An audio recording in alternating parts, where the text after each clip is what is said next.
Killer Innovations Podcast for Saturday, March 18th, 2006, show number 48, coming to you from Sunnyvale, California.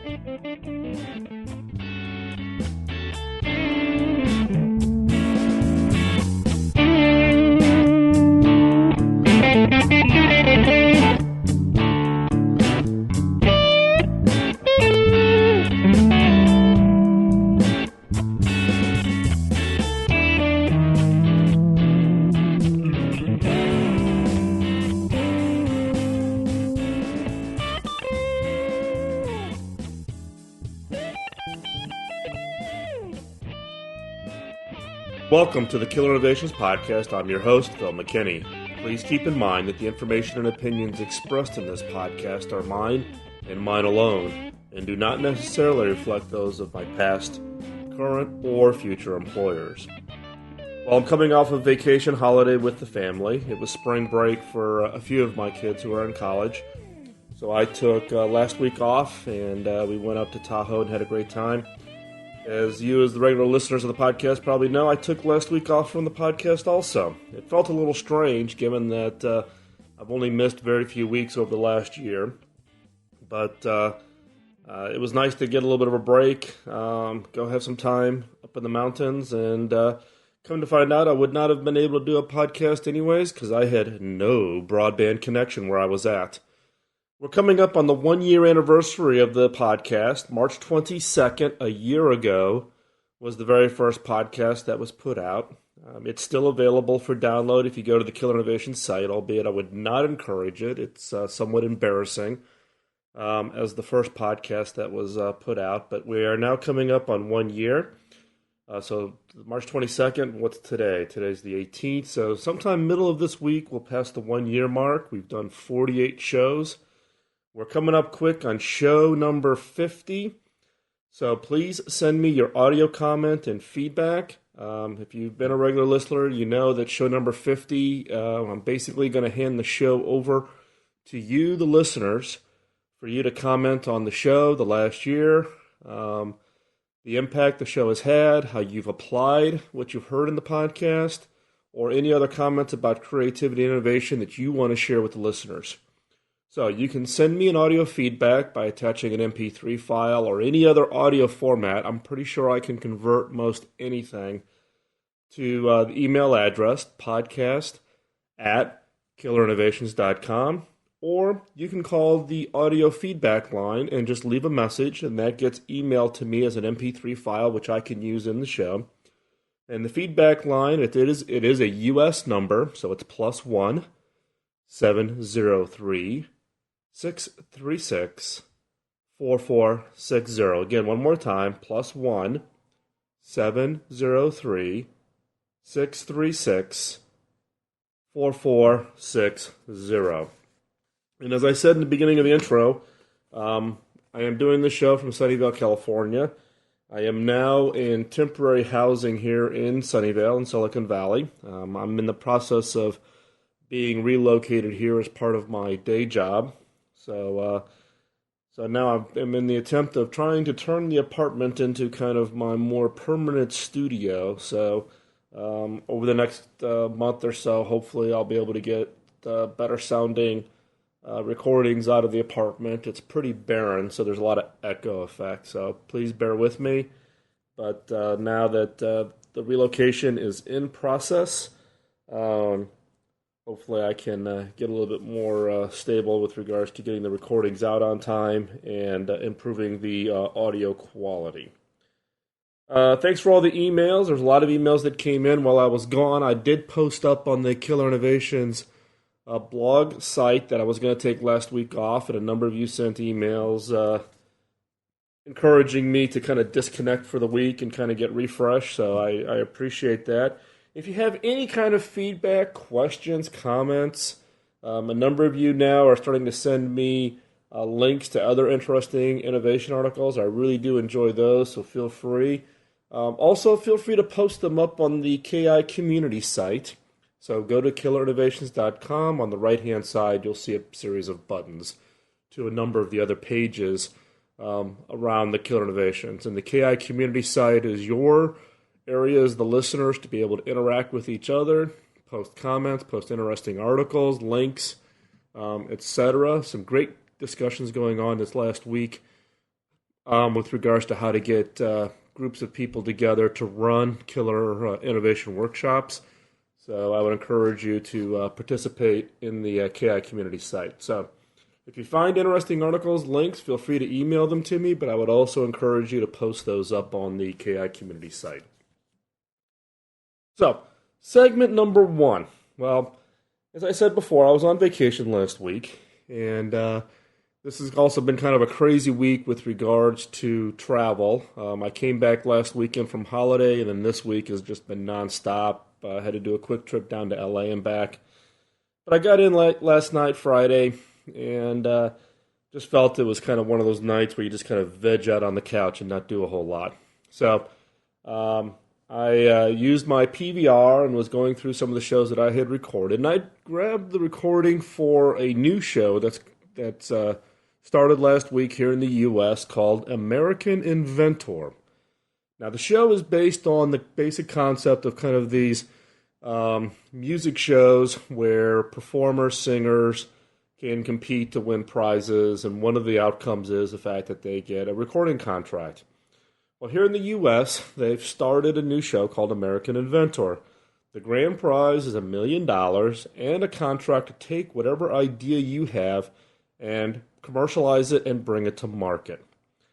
There's 4 judges on it. One of the judges I know, Doug Hall. Doug is the CEO of Eureka Ranch based in Cincinnati. It is probably one of the top innovation creativity companies. They do a lot of work with Procter & Gamble. Doug claims that in every household there are an average of 18 products that he was part of inventing. Doug is extremely creative, very well known in the industry. And he also does the podcast. So if you haven't listened to his podcast, it's called Brain Brew. It is an excellent podcast. But Doug is one of the judges on this TV show called American Inventor. Now, when I started watching this last night, I don't think I laughed so hard in a long time. It was hilarious. You can imagine, it's a cattle call of inventors coming in to pitch their ideas. And basically, they're selecting inventors who are going to be part of this show. And as part of the show, they haven't really laid out the format, but I could kind of guess. If you look at the other inventors that are on this judging panel, there's a guy who's actually the chief creative officer for one of the big ad agencies in New York. There's a woman who's one of the judges who focuses on marketing and product positioning for women specifically. And then there's a leading entrepreneur from the UK coming out of the telecom industry.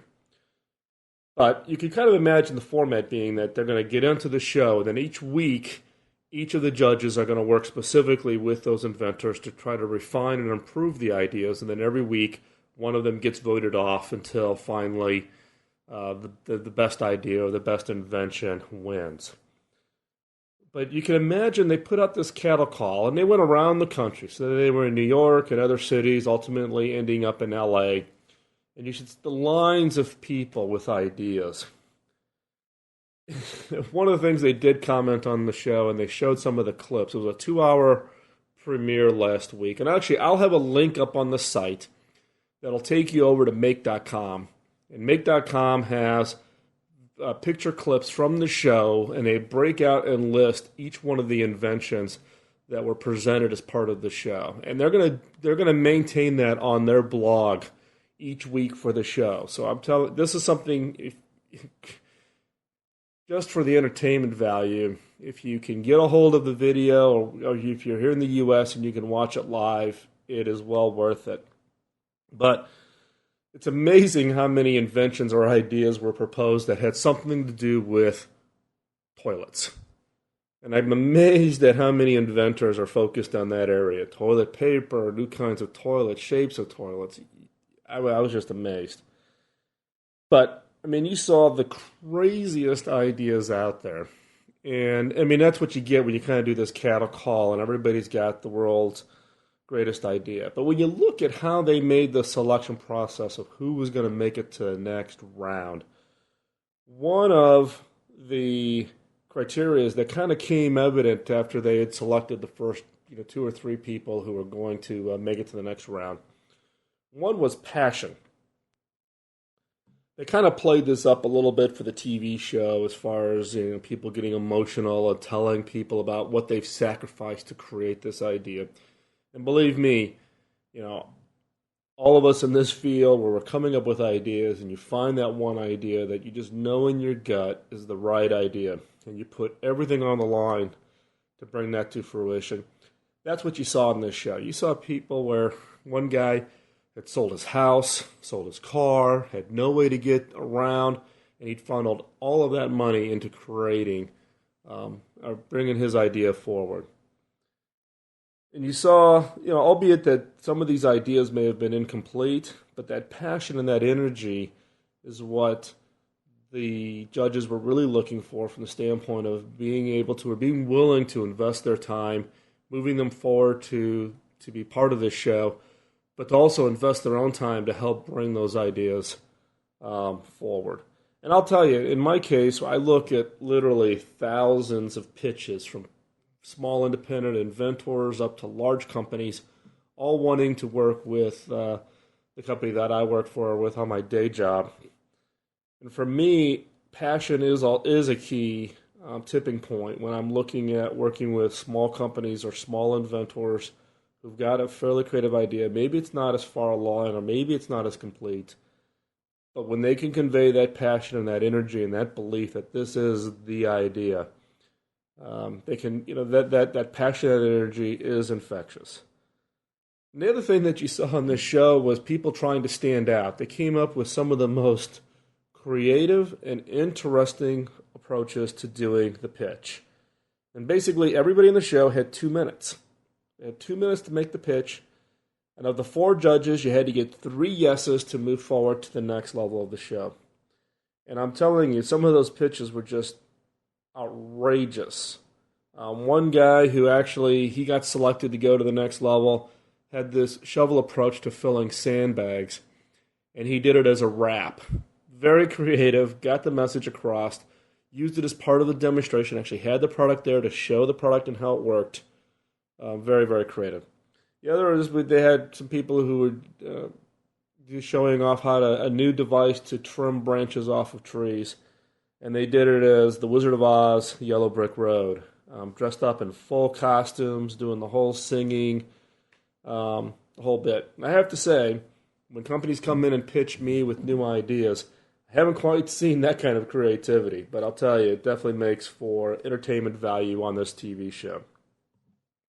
Now, when you look at everything that was pitched on this show and what I've experienced personally having ideas pitched to me, and you've probably seen it if you're in a job where people are bringing you ideas and you're trying to filter out which ones are going to be the winners or the losers, the most obvious outcome of what was pitched here was the fact that they really didn't qualify the idea as being truly new or truly breakthrough. In fact, in one situation, a woman came in with an idea, and Doug Hall pointed out that the idea already existed and he already had one.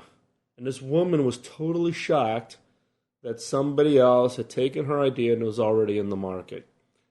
And then following on the questions, Doug asked her, did she get involved with one of these 1-800 invention organizations? You see them in the U.S., they're quite common late at night, infomercials on TV, you see the advertising ads. Inventors, if you have a great idea, call this phone number and we'll help take your idea to market. And you end up paying large sums of money. This woman ended up paying over time like $10,000, $12,000, of which she got no value back from being involved with those kinds of groups and organizations. And I'll just take a little sideline here. If you have a great idea and a great invention, don't get suckered in to using these kinds of groups or these types of programs where you have to pay money up front in order to hopefully get them to, quote, market your idea to other potential buyers. If your idea is good enough and you get out there and you talk to the right people, you can find representatives who will take your ideas and help you market it and get it to the right people. But it's not the upfront money. If they believe in the product, they'll invest their time and they'll help bring your idea to fruition. These deals where you have huge amounts of money upfront that you have to pay never, or extremely rarely, ever pan out. In this case, this woman paid a huge amount of money, and basically these groups were taking her money without telling her the fact that the product that she was inventing already existed, was already in the market, and was already on the shelf. So again, the basic issue here is that many of the inventors did not qualify their idea as being new, as being a breakthrough. And again, just kind of as a little bit of a refresher here, when you're thinking about your idea and you're going to go out and you're going to pitch your idea to a potential investor, or you're going to pitch your idea as a situation like American Inventor, you need to be able to answer the questions. Does this product matter? Is it going to change the customer perception? Is it going to change the competitive landscape? Is it going to change the economics of the industry? Is it fundamentally going to do something new, something that hasn't been done before? Now, it doesn't have to be massive as far as the change, but it has to be fundamentally different. It can't be the same thing that somebody that's already got in the market. And the second question, which it was amazing when Doug and the other judges were asking the participants around, the products. They'd do the pitch, and then the judges would ask questions around how do you make money? What's different about what it is you're doing? And what is the customer and market that you're trying to target to? There was one guy that had this. He was very specific about it being a safety wand. Doug and the others were saying that he basically invented a stick to beat off bears and mountain lions. But when he asked about the customer, who was going to buy this, who was going to use this, many of the people on the show just couldn't answer the question. They hadn't really thought about the variety of customers and the variety of uses for the product. And then the other one was, the other question that you should just naturally ask yourself is can you make it happen? Do you have the means to bring this product forward? And that's really the purpose of this show, because there are many inventors who have great ideas, but they're lacking in some portion of the skill set to bring that product to market, whether it be marketing, advertising, sales, all the things that have to wrap around the fundamental idea to ultimately bring that to market. Now, the other thing that I found in the show when you look at it, and I find this all the time when people come in and pitch to me, is around the pitch. People just fundamentally don't know how to make a pitch. Now, in this case, they only had 2 minutes. When people come in and pitch me, they typically get 30 minutes, 15 minutes max for the PowerPoint presentations, and then 15 minutes for a discussion. It's amazing when I tell people that they have 30 minutes and they come in with 40, 50, 60 slides. And they basically do the pitch, 30 minutes, they're out. I never got to ask my questions, and the odds of me having any interest in their approach basically goes to zero if I don't have an opportunity to engage and ask questions. In this case, on the show, you saw it was a perfect cross-section of what I see all the time. The pitches are not well structured.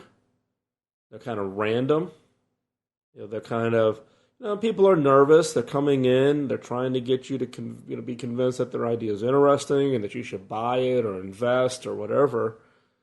But they hadn't really put together a well-thought-out, well-structured kind of pitch. They don't convey the value. They're busy talking about features, functions. They're not talking about the value. How is this going to change the user's lives? How is the user going to benefit from this? And then they also don't really get down to conveying why this idea is better than the other ideas that are out there. Are there other alternatives that have been tried but haven't worked and you've solved those problems? Why is this idea better? Now, over my years, I've seen some pretty bad pitches. And the key here is that it's probably more important, when the pitch itself is probably more important than the idea itself. I hate to say it, but you could have the world's greatest idea, but if you can't pitch it, if you can't convey the idea and its benefits, you don't have anything. You got something in your head, but you haven't been able to convey it to the audience, whether that audience be investors, whether that audience be potential buyers. If you can't construct the pitch If you can't take this killer idea that you've created and convince somebody of its value, then you really don't have anything because it's stuck in your head. You have no way to get that out there and ignite the passion of the marketplace for your idea. The last thing, and I mentioned this slightly before, but I want to reinforce this, is the fact that I was just amazed by the participants of this show about how little they knew about the market, the lack of market understanding. Doug and the other judges, who's going to use this product? And many of them couldn't answer it. Why would they use it? What are the use cases? Think of all the use cases for your product and have those in the back of your mind during the pitch when someone's asking you the questions. Why, how would they use this? Why would they use it? What's the benefits that they're getting from using this product? So why would someone use this product? And the last question is what is the size of the segment? Now I'm going to go on a little tangent here on size of segment. I can't even count how many times I've heard this pitch of there's X millions of people in China. If I get 1% of those people to buy my product, I'm a billionaire. Guess what? Everybody's tried that pitch. You need to really understand who the customer is. What are those segments of the customers? What makes their buying decisions? Why would they buy your product? And how you're going to reach them and convince them that your product is of value. Simply saying that there's X billions of people in China, 1% of all those people, if you can convince just 1% of those people to buy your product, you're going to be a billionaire, and so therefore, buy my idea or invest in my company. Those kinds of pitches, I can tell you right now, don't hold water and will not get you the investment decision. So again, I'll tell you, I haven't laughed so hard in my entire life watching this show. And not so much because, people were, silly or there weren't good ideas. There were some great ideas on this show. But I got this 2-hour flashback of literally my day-to-day life working with everything from large corporations down to small independent inventors working on new ideas. And this was a great cross-section of what I see day in and day out. So if you're not watching the show, I would encourage you to watch the show. If you don't have access to the show, if you're outside the U.S. and you don't have the means to get access to it, I'm going to put a link up on the killerinnovations.com podcast with a link over to make.com. They will have summaries of the show. I'm sure that you'll be able to find some way, and maybe ABC is going to make the show available. I think it's ABC. Maybe it's CBS. We'll make it available for download, kind of like part of iTunes or something. But I'll tell you, this is definitely a show that's on my PVR automatic record schedule going forward. Because, again, it does give you kind of a great insight into what works and what doesn't work when it comes to translating your ideas and convincing others to come around you and become part of your team to make your product become a reality. Moving on to segment number 2. This week, I was asked to participate in a Killer Innovations workshop session with some listeners.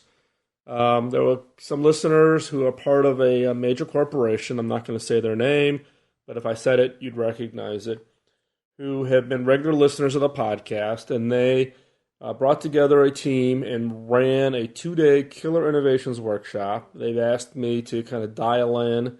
We had a little bit of a scheduling problem, given my travel schedules and work schedule, but we were able to get it in just as I was literally hopping onto an airplane to go to Los Angeles. But I dialed in kind of at the end of the workshop, basically to talk a little bit about the history and how Killer Innovations came about, and the work that I've done in the past in this area, but also to kind of encourage them and reinforce kind of the whole fundamental philosophy around the Killer Innovations on the podcast, and that being that Killer Innovations or being creative or being innovative is not a gift, but a skill that you can learn, you can practice, and you can become proficient at. And also to answer some questions. Now, when I opened it up to ask questions, and this is always kind of a catch-22 when you open up and ask for questions, because in this case, at the beginning of the session, I did talk a little bit about how we do innovation and do a creativity at my day job. So in this case, they had a little bit of context from the standpoint of my day job and how creativity and innovation is important as a role in my day-to-day work. And so they were asking some very interesting questions that I wanted to share with you. Now, obviously, I'm sanitizing this because, as you know, as a regular listener, I don't talk about who I work for or my day job. But I wanted to give you at least a little bit of background because some of the questions were quite interesting from the standpoint, and these might be questions that you have that you either haven't asked by email or you may not even thought of the question. So, and the one question, this is kind of a common question that comes up quite often. I've addressed it in previous podcasts, but I think it's worth repeating. And that is the whole question of what's classified as major or minor innovations. Can a minor innovation still be classified as a killer innovation? And killer innovations is not defined by the size of revenue, size of impact. It really is around the whole concepts of fundamentally different and hard to duplicate. Now, it could be something that could have a radical improvement in customer satisfaction that ultimately could eventually roll into increased revenue. And I gave one example from my day job where a slight tweak in an innovation significantly reduced the cost of a certain task that our customers do with our product, and therefore having a huge impact on the business. From the standpoint of the impact to the value that the customers receive, but it did not require the creation of any new invention. It did not require the creation of any new technology. It didn't require the invention of anything along those lines. It was basically looking at the customer issue around a specific area, asking yourselves the killer questions of fundamentally, how do I change the perception, or how do I address this particular area? Coming up with the ideas. It was a very simple, very elegant idea, but it had a huge impact in the value that our customers perceived or actually did tangibly receive around a specific function of using our product. And so, again, this was just an example of where you may classify that as a minor idea or a minor innovation, and the fact that it didn't require a new product or a new service, etc., but it had significant impact on the value that the customers perceive. And part of the challenge with innovation is people typically get hung up on this wanting to be this big, huge, big bang thing that is going to fundamentally rock the world. But in many cases, the ideas and the innovations that have huge impact can be minor things. And keep in mind that most innovations are not really fundamentally new ideas. Most innovations are made up of a combination of ideas that already exist and putting them together in a unique and different way. There's very few fundamentally breakthrough, new, never existed, never was even conceived of before that comes into the market and that becomes the established leader. I mean, think about it. iPod, there was MP3 players out there before. There were online sites that you can download music on. Apple's innovation was really in bringing the things that already existed, but bringing them together in a unique way, and therefore establish a market leadership role. So again, it's not about the ability to go out and create something fundamentally new, as it is the ability to go out and look at the component pieces and innovate around the unique and different ways you pull them together. The other question and this was a question and I remember specifically the woman who asked this question on the phone call, was around, what is it that as an individual you can do to become more creative? And it's a time that it took about 10 seconds for me to kind of think through, if someone asks you, what is that you as an individual can do to become more creative? Well, one is hopefully listening to the podcast is one thing. But what are the things that you can do that are tangible that you can use to unlock your creativity? Now, I came up with some answers. I've got some answers here that I'm going to give you. They're probably not the best answers. I probably need to think about this a little bit more, but I thought it was a really good question from the standpoint. And actually, I would like to get feedback from you, the listeners, on things that you do. Not about actual sessions and where you solve the problem, but day-to-day things that you do that help you become more creative. So, one of the answers that I gave, and you've heard this in the podcast before also, is around practice.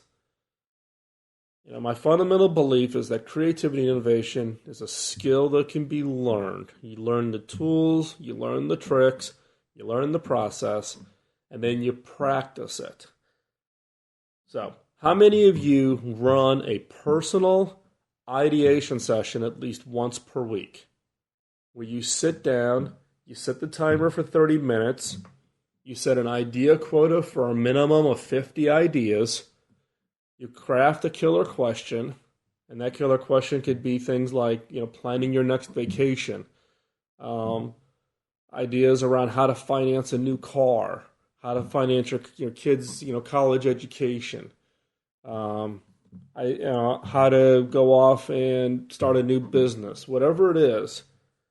But once a week, sit down, run a 30-minute personal ideation session, set an idea quota for 50 minutes, and then go and come up with those 50 ideas. And then rank those ideas using the ranking process that we've defined previously in the podcast, and then therefore be able to get to a prioritized list of those ideas that work. And then also using other tools that we've talked about on the podcast, such as Scamper and other things. And you can go back and refresh your memory on those approaches, from earlier podcasts. But use the tools, use the tricks, do this on a weekly basis, and you'll just find that the ability to come up with ideas, look at things differently, the crafting of good killer questions. If you come up with a question, you can't come up with 50 ideas, go back and look at the question. You probably need to rethink how you've worded the killer question. And by doing this, you can ingrain this process into just your daily ability to come up with new ideas. The other area is beyond practice is how do you unlock your childlike curiosity? Now, in the last, half dozen podcasts, I've talked a little bit about part of the challenges of what I see in the education system, where we kind of beat out the creativity, that we beat out that childlike curiosity out of the kids through the education system to force our kids to conform to some form of society norm that we want them to act like. So how do you go back and unlearn or unlock the childlike curiosity?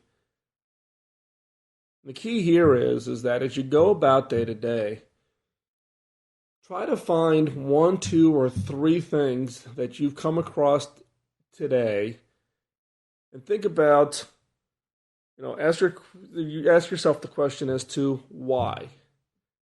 Get up in the morning. I'm sitting here in my apartment in Sunnyvale. I'm recording this on the kitchen bar in my apartment. I look over on the kitchen counter and I see my toaster sitting there. So ask yourself the question, why? Why does the toaster have to pop the bread up? Can it pop the bread down? Can it pop the bread sideways? So go through 3 to 5 things a day and ask yourself the question of why. Ask yourself the question, how? How does the toaster work? How does the timer work? Is there a better way to design a timer to create a toaster? Do this for 3 to 5 things a day, and do this for 30 days. And pretty soon you're going to start getting yourself into being able to observe things differently. The key here is we tend to kind of ignore it. You kind of work through your kitchen, you never notice the toaster. You never notice the microwave. You never notice, is there a better way to dry clothes in your washer or dryer? Driving down the freeway, looking at traffic lights. Is there a better way to do traffic lights? We tend to not, when we're kids, or if you have children, you know about the problem you have where you have a kid who just gets into that, Daddy, why? Why are there roads? Why are they made out of concrete? Why are they black? Why do we paint lines on the road? Um, and as parents, we sometimes get frustrated with this never-ending series of why. And the reality is that we should be doing that ourselves, asking ourselves why every day. We need to become more observant. And by being observant and asking those kinds of questions, then that will become fertile ground for some new killer innovations. Moving on to segment number 3, killer question. Today's killer question is around geography and the innovation of geography. Now, we tend to focus within the Killer Innovations podcast around products or service innovations. But again, going back and looking at previous podcasts, you know that we've listed out 10 areas of innovation. And one of those areas is around innovating around geography. So geography can be conveyed as such things as parts of a country or region that you're already in. So let's say you're in the U.S. and you sell your product on the East Coast. Could your product translate well to the West Coast? If you're in Western Europe, could your product translate well into Eastern Europe? If you're in Asia Pacific, or let's say Japan, would your product or concept or idea translate well into areas such as Australia or Southeast Asia? Others is entirely new continents. If I'm in the Americas, would my product work in Europe? Would it work in China? Would it work in a radically new and different area?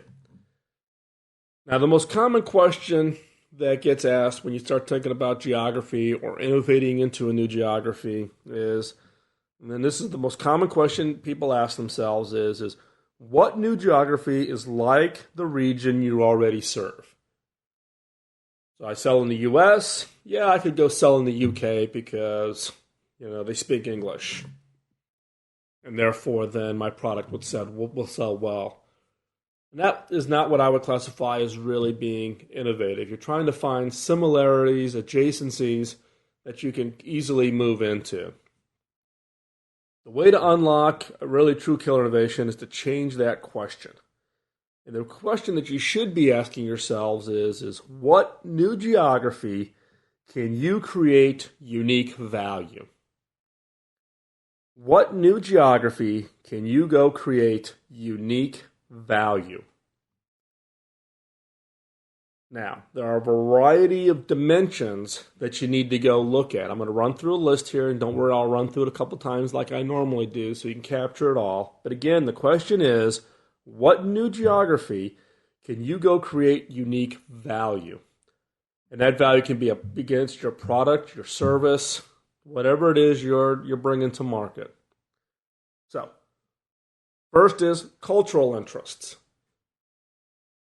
Now, depending on the product or service, and depending on where you're originating from and the geography you're going into, maybe you can leverage some cultural interest in the country you're coming from, or the cultural interest of the country that you're going to. The other is time, trends, fad advantages. Now, fad is kind of a unique thing that has been leveraged many, many times. There's a lot of interest, for instance, in Disneyland, Disney World, and now the Disney company has been able to leverage that around the world into other theme parks. Adapted uniquely to the cultural interest, but also the fads of certain geographies. The one fad that's kind of catching on is the fad of what Japanese schoolgirls are doing, and those fads now coming to the U.S. So there's a whole market organizations that just look at what are Japanese schoolgirls interested in, and then how does that translate into how do you translate that into the U.S. market? Another area is economic shifts.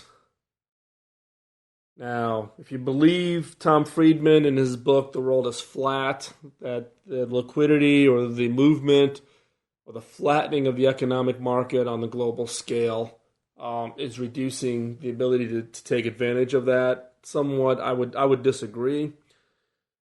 For instance, in the developing countries of what we call BRIC, Brazil, Russia, India, China, are there things that you can take advantage of in the economic shifts that uniquely around your product or service? Can you make a low-cost alternative? Procter and Gamble and other consumer products created an innovation around the fact that in many parts of the country, people can't afford to buy a big bottle of detergent, so they repackage it down into literally daily servings. And in a cash economy where people get paid daily, therefore, then they can go down every couple of days and buy a little packet of detergent to use it to do their laundry or toothpaste or whatever. And that fits much more into the buying model of the economic conditions of that geography. So there's opportunities to innovate, again, geography-wise, from a standpoint of the economic shifts. Demographics. Big opportunity that's occurring here in the U.S., Japan, and in Western Europe around the aging of the population. What's going to happen in 10, 15, 20 years with the growing population of people who are beyond the work years that are in retirement? How do they get supported? The medical impact or the medical system that's going to need to be in place. So what's going on in different demographics and different geographies that you can take advantage of and create value around your product or service? Political. The political situation around the world varies widely. Are there unique things that you can take advantage of in a new geography based on the political situation and that creates value for your product or service? Technological.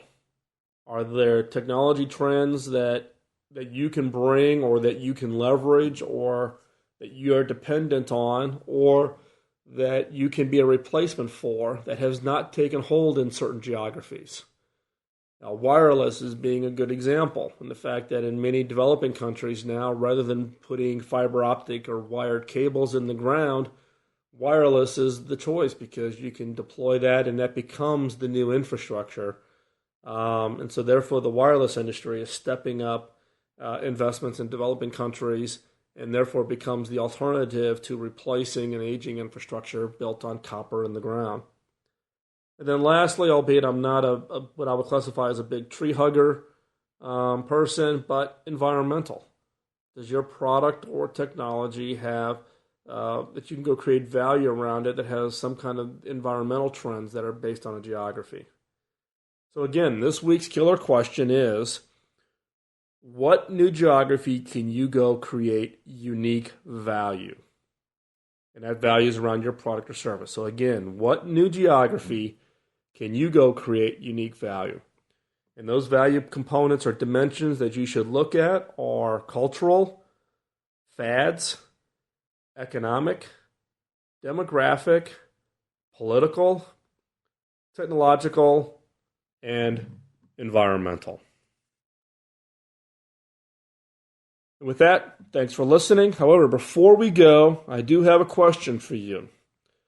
I've been rolling around, or I've been getting a lot of these questions around how to apply the whole concept of the killer innovations, methodology and approach in an actual situation.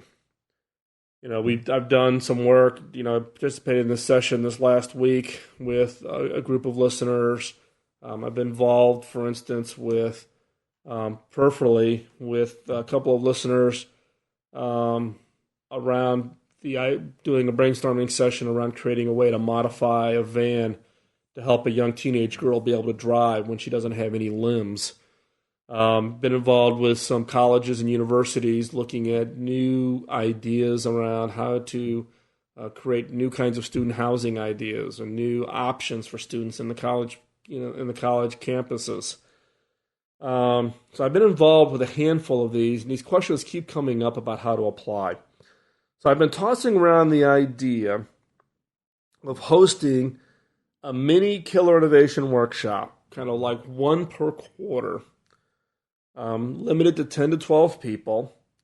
And we would, the workshop example would be around kind of what I would call a give back theme. That's basically to avoid any kind of conflict of interest or IP issues. So any ideas that would come out of this would be an open sourced idea, licensed under kind of a Creative Commons license. Anybody could enhance it, improve it, etc.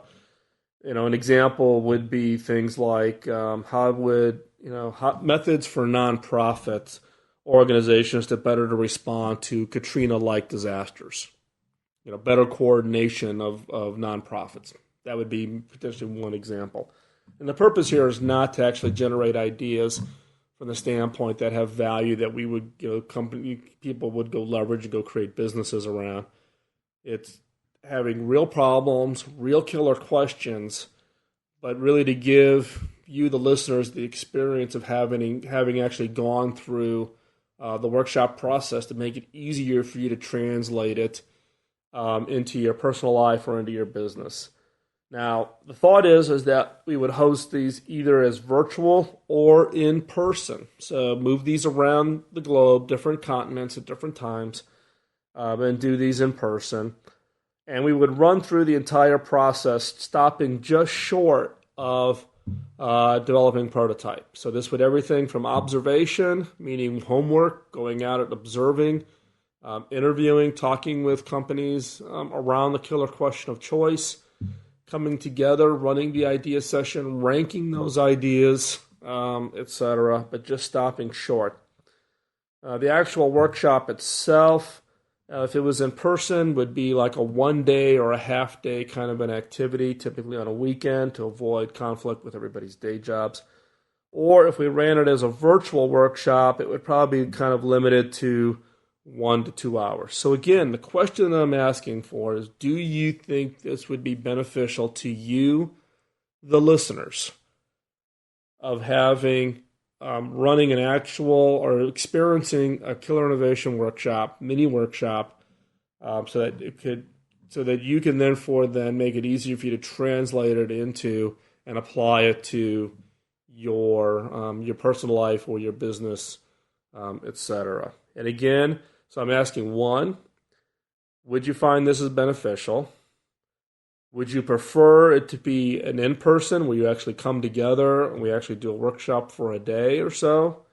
Or would you prefer virtual, where it's just kind of like a 1 to 2 hour thing via some kind of conference call collaboration tool environment where people could participate, etc. So drop me an email. Let me know if you would think that would be valuable. Again, we would probably look to do this kind of once a quarter, and more frequently if there was lots of interest in participating. And with that, thanks for listening.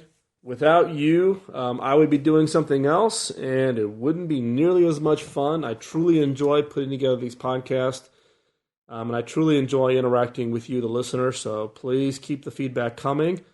Drop me an email at podcast@killerinnovations.com or drop me a voicemail feedback line at 703-636-4460, or you can Skype me at Phil_McKinney.